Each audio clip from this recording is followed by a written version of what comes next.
Birinci Qarabağ qazisi, 1-ci qrup əlil, Qarabağın tutusu ləqəbi ilə tanınan Rüxsarə Cumayeva vəziyyəti ilə bağlı TV müsavata danışıb. Bu il 60 yaşını qeyd edəcək Rüxsarə Cumayeva bildirib ki, uzun illərdir qızı ilə birgə cəmi 9 kvadrat metr olan 2 nəfərin yanaşı hərəkət etməsi mümkün olmayan evdə yaşayır. Bu ev cəmi bir divan, yığcam masa, şkafın yerləşdiyi kiçik otaq və mətbəxdən bir nəfərin güclə sığdığı sanitar qovşaqdan ibarətdir. Artıq mən dözəmirəm. Çox xahiş edirəm bütün orqanlardan, dövlətimdən, dövlətçiliyimdən, dəyərli insanlarımdan çox xahiş edirəm mənə dəstək olun. 1-ci qrup əlil, Qarabağ veteranıyam. Mən hepatit B-yəm. Bunu da 2013-cü ildə ana xəstəxanasında qan köçürmə nəticəsində salıblar. Amma bu günləri dərmanlarını almağa imkanım yox. Vəziyyətim gərgin.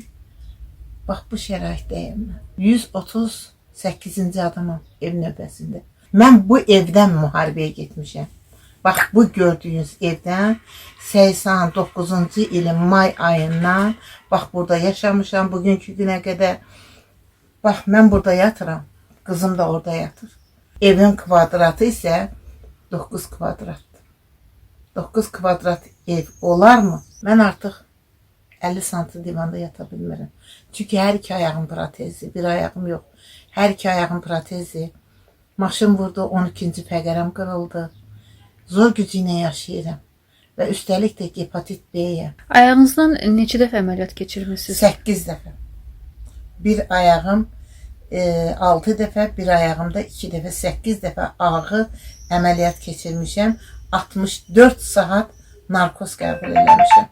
64 saat. Baxın, mən əlil ola müharibəyə gedən Azərbaycanda yeganə xanımam. Özdə tibb bacısı xidmətimi göstərmişəm. Birbaşa Şirin Mirzəyevdə 5-ci batalyon 2-ci rotada ön cəbhədə xidmət göstərmişəm və sonra da Milamyot qəlpəsindən də yaralanmışam. Amma buna baxmayaraq mənim ağrılarım günə 5 artır. Pəncənin həm ön hissəsinə, həm arxa hissəsinə iynələr vurulur. Çünki artıq sinirlərim tab gətirmir. Xəstəliyim günü-gündən artır, xəstəliyim günü-gündən çoxalır və vəziyyətim getdikcə ağırlaşır. Mən xahiş edirəm hər birinizdən. Mən dövlətimdən xahiş edirəm.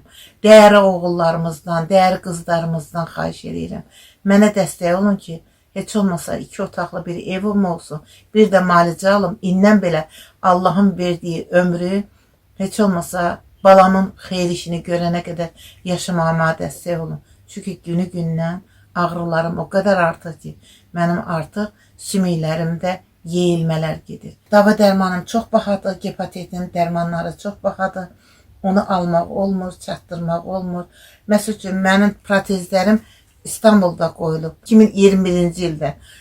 Sonra gedə bilmədim. 4 ildir mən gedib o protezlərimi orada yoxlada bilmirəm. Çünki orada qoyulubdur məni, orada da yoxlanmalıdır. Mən gedə bilmirəm, çünki pulum yoxdur, heç kim dəstək olmur. Yəni, samolyot pulları bahadır, imkanım yoxdur.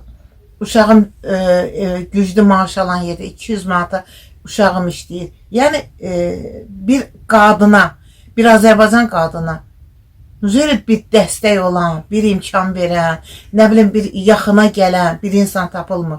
Mən dövlətimə bağlıyam, vətənimə, millətimə, bayrağıma bağlı olan bir Azərbaycan qadınıyam. Mən inanıram ki, dövlətim mənə sahib çıxacaq, məni evinə də, dava dərmanına da köməli göstərir. 2 ildən çoxdur ki, mən Naftalan sanatoriyasına gedə bilmirəm. Niyə? Çünki növbədə o qədər var ki, bizi qəbul eləmirlər. Amma mənim ayaqlarım buna baxmır ki, dünən də zəng elədim Əmək və Əhalinin Sosial Müdafiə Nazirinə ki, mənim ayaqlarım ağrıdan dayana bilmirəm. Mən Naftalan qəbul eləməliyim. Məni yenə də elə dedilər ki, 3000-ci adamsan və 3000-ci adamdan sonra siz gedə bilərsiniz.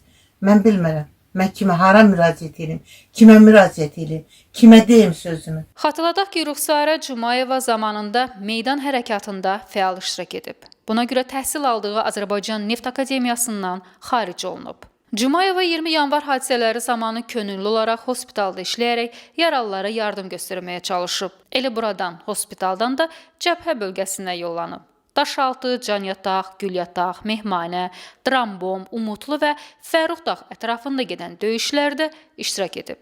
Canyataqda döyüş zamanı ayağından qəlpə yarası alıb. Buna görə də 8 dəfə ayaqlarından ağır əməliyyat keçirib, hazırda çox çətinliklə yeriyir.